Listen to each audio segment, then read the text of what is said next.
আসসালামু আলাইকুম। আজকে তোমাদের মাঝে উপস্থিত হয়েছি আমি বাস্তব সংখ্যা নিয়ে। এই বাস্তব সংখ্যাটা ক্লাস 7 থেকে শুরু করে ক্লাস 10 পর্যন্ত এসএসসি পরীক্ষার্থী প্রত্যেকের জন্য এটা খুব গুরুত্বপূর্ণ। ক্লাস 7 থেকে শুরু করে ক্লাস 8 এ বর্তমানে নিউ কারিকুলাম, নতুন কারিকুলামে বাস্তব সংখ্যা নামক একটা অধ্যায় দিয়ে দিয়েছে এবং ক্লাস 9, 10 এসএসসি পরীক্ষার্থী প্রত্যেকে এসএসসি পরীক্ষার্থীর সবারই কিন্তু বাস্তব সংখ্যা নিয়ে বাস্তব সংখ্যা এই অধ্যায়টা আছে।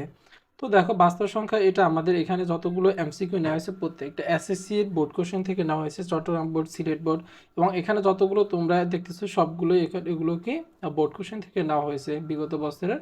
তো এখন এটা তোমরা তোমাদের প্রত্যেকের জন্য গুরুত্বপূর্ণ। ক্লাস 7 থেকে শুরু করে এসএসসি পর্যন্ত যারা আছে প্রত্যেকের জন্য এই অধ্যায়টা খুব গুরুত্বপূর্ণ। তো এখন দেখবো বাস্তব সংখ্যার যে এমসিকিউ গুলো আছে এগুলোকে আমরা কিভাবে ক্যালকুলেটরের সাহায্যে সমাধান করতে পারি। তো এখন দেখো এখানে আমার হাতে এখানে একটা তোমরা ক্যালকুলেটর দেখতে পাচ্ছ, যেটা 991 এমএস। আশা করি প্রত্যেকের কাছে তোমাদের এই ক্যালকুলেটরটা আছে। তো এই ক্যালকুলেটর নিয়ে আমাদের প্রথমে কি করতে হবে, ক্যালকুলেটরটা অন করতে হবে। এই সবগুলো সমাধান এখানে যতগুলো এমসিকিউ দেখতেছো এই রিলেটেড আর যত এমসিকিউ আছে সব ধরনের এমসিকিউ আমরা সমাধান করতে পারবো জাস্ট শুধুমাত্র এই ক্যালকুলেটরটা তোমাদের হাতে থাকলে। আর তোমরা যদি ভিডিওটা সম্পূর্ণ স্কিপ না করে সম্পূর্ণ ভিডিওটা দেখতে পারলে আশা করি তোমরা প্রত্যেকে ইনশাল্লাহ অনেক উপকৃত হবে। তো আমরা প্রথমে কি করলাম, ক্যালকুলেটরটা ওপেন করে নিলাম। তো এখন দেখো প্রথমে বলছি কি নিচের কোনটি মূলদ সংখ্যা। এখন তোমাদেরকে জানতে হবে যে মূলদ সংখ্যা কি, অমূলদ সংখ্যা কি। মূলদ সংখ্যা হলো যেটাকে এখানে কতগুলো মান দেখতেছে এই মানগুলোকে যখন আমি ক্যালকুলেটরে দেব, দিয়ে ইকুয়াল দেওয়ার পরে এই মানগুলোকে যদি আমি পুনরায় যদি আবার ভগ্নাংশ আকারে যদি প্রকাশ করতে পারলে মূলদ সংখ্যা হবে, যদি না পারি তাহলে সেটা কি হবে, অমূলদ সংখ্যা হবে। তো এখন আমাদের অপশন এখানে যতগুলো এমসিকিউ দেখতেছো প্রত্যেকটা আমরা অপশনকে দিয়ে দেখবো, অপশন ট্রাই করে দেখবো যে কোন অপশনটা দিলে আমাদের এখানের মূলদ অমূলদ সংখ্যাগুলো পাওয়া যায়। তো এখন দেখো আমরা প্রথম ক নাম্বারটা নিয়ে দেখি, √6/3। তাহলে এটা যদি আমরা ক্যালকুলেটরে বসানোর পরে ইকুয়াল লিখলে যদি আবার পুনরায় যদি আমরা ভগ্নাংশে প্রকাশ করতে পারি সেটা কি হবে, মূলদ সংখ্যা হবে। তো কথা না বলে তোমরা দেখে নাও কিভাবে প্রসেসটা, সবাই একটু মনোযোগ দিয়ে দেখো। তো এখানে আছে কি √6/3, ক নাম্বার অপশনটা যদি আমরা যদি দেখি তাহলে √6 কত, 3। তাহলে এখানে কত আছে, 3। তাহলে আমরা ইকুয়াল বাটনটা অপশন প্রেস করে দেখি। এখন এবিসি বাটনটা তোমরা লক্ষ্য করে দেখো, এখানে যে এবিসি বাটনটা আছে এই যে পরের প্রসেসটা, এবিসি বাটনে প্রেস করার পরে যদি পুনরায় ভগ্নাংশ চলে আসে, ঠিক আছে, উপরে নিচে যদি ভগ্নাংশ লবহরবিষ্ট ভগ্নাংশ চলে আসে তাহলে সেটাই মূলদ সংখ্যা হবে, না হয় মূলদ সংখ্যা হবে না। তো দেখো এটা আমরা যতবার প্রেস করতেছি আমাদের কোনো ভগ্নাংশ আসতেছে না, তাহলে যেহেতু আসতেছে না তার মানে অপশনটা কি নয়, সঠিক নয়। আমরা দ্বিতীয় নাম্বার খ নাম্বারটা দেখি যদি অপশনটা আসে কিনা, √11, তাহলে দেখি কত আর এই মানটা আছে, এটাকে দেখি এবিসি বাটন প্রেস করলে আসে কিনা দেখি। দেখো আমি প্রেস করলাম আসে না, দেখো তার মানে এটা কি না, মূলদ সংখ্যা নয়। এরপরে যদি আমি যদি গ নাম্বার অপশনটা দেখি, গ নাম্বার অপশন কি আছে, √8/√7। তাহলে √8/√7।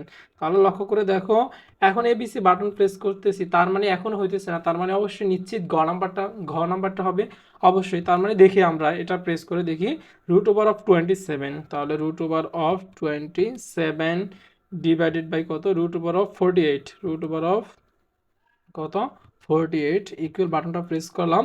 দেখো ছোট একটা মান আসছে। এখন কি করতে হবে, এবিসি বাটনটা প্রেস করছি, দেখো 3/4 চলে আসছে। এটা মানে কি উপরে 3 নিচে 4, এটার মানে কি উপরে 3 নিচে 4। তাহলে দেখো এই বাটনটা প্রেস করার ফলে তিনটা মানকে যখন প্রেস করছি এরকম আমাদের ভগ্নাংশ আকার আসে না, শুধু এই মানটা করার ফলে কি আসছে আমাদের 3/4 আকারে আসছে, অর্থাৎ পুনরায় ভগ্নাংশ আকার আমরা পেয়ে গেছি।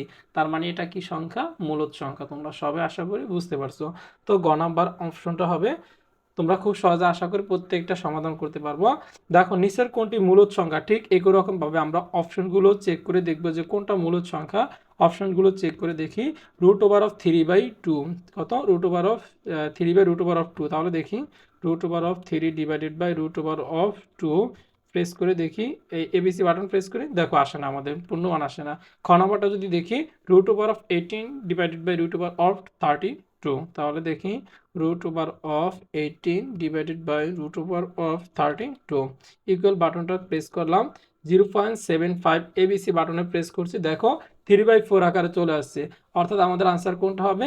এই যে খ নাম্বারটা হবে। পরবর্তীতে যে অপশনগুলো আছে তোমরা ট্রাই করে দেখো, ট্রাই করে দেখলে দেখবা সেগুলো এবিসি বাটনে প্রেস করার ফলে এই যে 3/4 আকারে আসে নেই, তার মানে এটাই আনসার হবে খ নাম্বার, যেহেতু আমরা পেয়ে গেছি। বাকিগুলো অবশ্যই কি আছে? অমূলে দেওয়া আছে। এরপরটা দেখি আমরা। এর আগে তোমাদেরকে একটু বলে নেই, তোমরা যারা আমার এই চ্যানেলে নতুন আছো তোমাদের কাছে একটা অনুরোধ রইল, তোমরা ভিডিওটা দেখার পরে বা ভিডিওটা এখনই দেখার অবস্থায় তোমরা চ্যানেলটা সাবস্ক্রাইব করে বেল বাটনটা প্রেস করে দিবে, নতুন নতুন ভিডিও যাতে আপলোড দেওয়ার সাথে সাথে তোমার কাছে গিয়ে পৌঁছায়। আমরা প্রতিনিয়ত প্রতিনিয়ত চেষ্টা করবো ধারাবাহিকভাবে ভিডিও ছাড়ার জন্য, যে যত এমসিকিউ আছে, এমসিকিউ রিলেটেড যত যা কিছু আছে সবগুলো কিভাবে ক্যালকুলেটরের সাহায্যে সমাধান করে তোমাদেরকে দেওয়ার চেষ্টা করবো। এরপরটা দেখি কি আছে, নিচের কোনটি অমূলদ সংখ্যা? তাহলে দেখো এতক্ষণ আমরা শিখছি কি মূলদ সংখ্যা কি, এখন দেখবো কি নিচের কোনটি অমূলদ সংখ্যা। আবার অমূলদটা কি?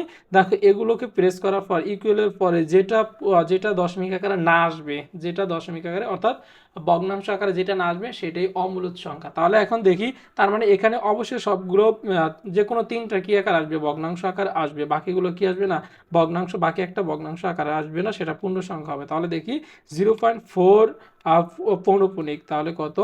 0.4 পৌনপুণিক, তাহলে 0.4 পৌনপুণিক। পৌনপুণিক দিব কিভাবে? তাহলে দেখো শিফট বাটনটা সেভ করে পৌনপুণিক যদি দেই, সরি 0.4, তাহলে দেখো এটা 0.4 এবিসি বাটনে প্রেস করার ফলে কত আসছে? 2/5 আসছে। সরি, এটা পৌনপুণিক না, এখানে কিছু না এটা। তাহলে দেখো এই বাটনটা 0.4, তুমি কি করো? ক্যালকুলেটর তুলে নাও, 0.4 ক্যালকুলেটর তুমি প্রেস করো, তাকে এবিসি বাটনে প্রেস করো, 2/5 আকার আসছে। তার মানে এটা কি মূলদ সংখ্যা? একটু মনোযোগ দাও, এটা মূলদ সংখ্যা, কিন্তু আমাদের বলছে কোনটা অমূলদ, অমূলদটা বের করতে হবে। তার মানে অপশন এটা কি নয়? সঠিক নয়। তারপর √9 দিয়ে দেখি, √9, তার মানে দেখো এটা একটা পূর্ণ সংখ্যা আকারে চলে আসছে, অর্থাৎ পূর্ণ সংখ্যা কিন্তু একটা মূলদ সংখ্যার বৈশিষ্ট্য।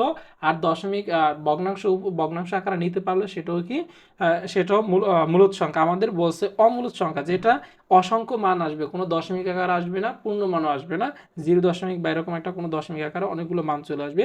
এরপরে গ নাম্বার অপশনটা যদি আমরা যদি দেখি ট্রাই করে, √8, তাহলে দেখতে পারি √8 ইকুয়াল বাটন প্রেস করলাম। এখন এবিসি বাটন দেখো, তোমরা এই লক্ষ্য করে দেখো, এবিসি বাটনটা প্রেস করার ফলে আমাদের কোনো মান আসতেছে না, তার মানে এটা কি অমূলদ সংখ্যা। তার মানে আমাদের আনসার কোনটা হবে? গ নাম্বার। তার মানে এটা আনসার খুঁজে পেয়ে গেলাম। দেখো এরপর একটা, নিচের কোন সংখ্যাটি অমূলদ? ঘুরে ফিরে আমাদের অমূলদ, আবার ঘুরে ফিরে এরকম একটা অপশন আমাদের ট্রাই করে দেখতে হবে, যে অপশনটা কি আসে দশমিক আকারে যেটা অসংখ্যবার আসে, ভগ্নাংশ আকারে না আসে বা পূর্ণ সংখ্যা না আসে, সেটা কি অমূলদ সংখ্যা। তাহলে আমরা একটু এদিক থেকে ঘুরে আসি, প্রথমে গণবাটা ট্রাই করে দেখি বা এটা ট্রাই করে দেখি, 3 গণম, আচ্ছা এটা দেখি প্রথমে। আচ্ছা একটু এখানে দেখো গণমূল আছে আমাদের, এখানে গণমূল থাকলে কি করতে হবে? আর এখানে কিছু গণমূল আকার আছে, রুট আকার আছে, তাহলে গ নাম্বারটা প্রথমে অপশনটা ট্রাই করে দেখি আর কি। তাহলে গ নাম্বার অপশনটা যদি ট্রাই করে দেখি, √অফ কি আছে? √অফ 81, আচ্ছা এটা আলাদা আলাদা বসিয়ে দিই, √অফ 81 ডিভাইডেড বাই √অফ কত? 625, তাহলে দেখি কত আসছে? 0.33। তাহলে দেখো এটাও ভগ্নাংশ আকারে চলে আসছে, 9/25, অর্থাৎ এটা একটা ভগ্নাংশ আকারে চলে আসছে। এটা মূলদ, এটা অমূলদ হতে পারে না, এটা অপশন হবে না। তাহলে দেখি এরপর একটা ঘ নাম্বার যেটা আছে সেটা অপশনটা ট্রাই করে দেখি। আমরা কিন্তু ক খ ট্রাই করে দেখলাম না, পরবর্তীতে দেখি, একটু ঘুরে আসে এদিক থেকে দেখি, যদি না পাই তাহলে ক খ দেখবো। তাহলে দেখি এই যে ঘ নাম্বারটা 3 গণমূল √, এটা এখন লক্ষ্য করে দেখো গণমূলটা আমরা কিভাবে দেবো। দেখো এখানে দেখো এই যে রুটের উপরে গণমূল লেখাটা আছে 3 ঘনমূল, তাহলে এটা আমরা কিভাবে ক্যালকুলেটর প্রদর্শন করাবো? শিফট বাটনটা প্রেস করব, তারপরে এই রুট বাটনটা প্রেস করলে ঘনমূল দেখো চলে আসছে অলরেডি। তারপর কত ঘনমূল কত আছে? 8 ডিভাইডেড বাই কত? √7 ইকুয়াল বাটনটা প্রেস করছি। তাহলে দেখো 0.7555, এটাকে এবিসি বাটন প্রেস করে দেখি। দেখো এবিসি বাটন প্রেস করলাম কিন্তু আমাদের কোনো মান আসতেছে না, ভগ্নাংশ আকারে কোনো মান আসতেছে না, তার মানে এটা কি অমূলদ। তাহলে আমাদের বলছে কোনটি অমূলদ সংখ্যা, তাহলে আমাদের কি হবে? এইটাই অপশন হবে অম্লজ সংখ্যা, পেয়ে গেলাম। তাহলে আমাদের ক খ দেখার দরকার হয় নাই, তাহলে এটাই কি হবে? অম্লজ সংখ্যা। এরপর একটা দেখো 5 নম্বরটা, ভিডিওটা হয়তো বা বড় হয়ে যাচ্ছে, একটু কথা বেশি বলে ফেলতেছি, তো তোমরা একটু দেখবা, লক্ষ্য করে তোমাদেরকে বোঝানোর প্রেক্ষিতে কথাগুলো একটু বলছি। দেখো 0.3 পৌনঃপুনিক 3 পৌনঃপুনিক এর সাধারণ ভগ্নাংশ কোনটি? তাহলে দেখো এটা হচ্ছে আবৃত্ত। আবৃত্ত মানে কি 3 এর উপরে পৌনঃপুনিক থাকলে এই সংখ্যাটা কি বলে, এটা এই চিহ্নটাকে বলা হয় পৌনঃপুনিক। তাহলে 3 পৌনঃপুনিক 3 পৌনঃপুনিক এটার মানে কি তোমরা বুঝতে পারো? 3 পৌনঃপুনিক মানে কি এর উপরে এই 3 মানে কি অসংখ্য 3 আছে, অসীম 3 আছে এখানে। তাহলে অপশনগুলো ট্রাই করে আমাদের দেখতে হবে যে কোন বাটনটা প্রেস করার ফলে 0.3333 এরকম অসংখ্য মান যেটা আসবে সেটাই হবে কি সাধারণ ভগ্নাংশ, সেটাই হবে। 3 পৌনঃপুনিক মানে কি অসংখ্য 3 আছে আমাদের, যেটা গণনা করা যাবে না। তাহলে এখন দেখি একটা একটা ট্রাই করে দেখি। ক নাম্বারটা দেখি 33 ডিভাইডেড বাই 900। দেখো 0.3636 আমাদের লাগবে 33 যেহেতু 3 উপর পৌনঃপুনিক অসংখ্য 3 থাকবে, কারণ কোনো 6 আসার কোনো সম্ভব না। তাহলে 6 আছে, তার মানে এটা আনসার কি না, সঠিক নয়। খ নাম্বারটা দেখি 33 ডিভাইডেড বাই 100। তাহলে দেখো 0.33 আমাদের লাগবে অসংখ্য, এই 3 পৌনঃপুনিক মানে কি অসংখ্য 3 আছে, কিন্তু এখানে কত আছে 0.33, দুইটা আছে মাত্র, তার মানে এটা সঠিক না। তাহলে গ নাম্বারটা দেখি 33 ডিভাইডেড বাই 99। তাহলে কত আছে দেখো 0.3333 অসংখ্য 33 আছে, তার মানে আমাদের কি এই পৌনঃপুনিক মানে কি অসংখ্য 33 আছে, তার মানে এই মানটাই সঠিক। তাহলে অসংখ্য 33 আছে, তাহলে গ নাম্বারটা আনসার।